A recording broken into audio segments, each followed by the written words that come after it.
Manta. Je vais vous donner un exemple simple à comprendre. Il y a des gens qui ont besoin de rompre avec des rencontres qui sont terribles, désastreuses.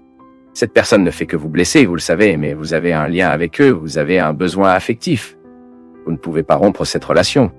Donc, vous vous encouragez soudainement. Vous êtes tout clair devant vous. Cette personne ne me fait pas du bien. Je ne peux pas épouser cette personne. Car si au moment de la fréquentation c'est déjà comme ça, imaginez au moment de mon mariage. Alors à mon époque de marié, deviendra un enfer pire qu'il ne l'est déjà.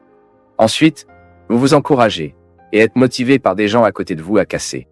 Ensuite, c'est terrible le jour où vous vous brisez. La souffrance est cruelle en vous. Il semble que vous ne récupérerez plus jamais, que vous ne pensez qu'à cette personne. Pourquoi? Parce que, bien que cela vous rend si mauvais, vous avez un lien malade avec elle, de dépendance affective. Vous savez qu'elle est mauvaise pour vous, mais vous ne savez pas comment vivre sans elle. Ensuite, vous commencez à prendre des mesures. La première semaine est horrible. Vous souffrez, vous pleurez, vous ne pouvez pas écouter la musique. Vous ne pouvez pas vous sentir. Vous ne pouvez pas voir ce petit morceau de... Mais soudain, vous commencez à faire des marches de libération. C'est comme si vous marchiez vers une terre qui ne fera qu'effet de bien. Et 1 mois plus tard, cette souffrance était meilleure. 2 mois plus tard, cette meilleure souffrance. Et soudain, vous ne vous souvenez plus, bien sûr. Un lien silencieux et désarmé, parce que la dépendance affective, elle ne mourra pas de nuit. Nous en avons besoin, c'est comme si vous étouffiez une cellule cancéreuse avec le processus de chimiothérapie, vous savez, que vous retirez la vie de la cellule cancéreuse, qui est la cellule qui nous tue.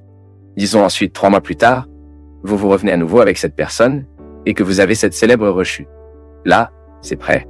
Le château que vous construisiez, le sol que vous marchiez, ce qui avait été si difficile, vous le jetez et vous revenez en Égypte, vous revenez à l'esclavage. Vous faites de même que les compagnons de Moïse voulaient faire, manger à nouveau l'oignon, manger à nouveau la nourriture pourrie et endommagée.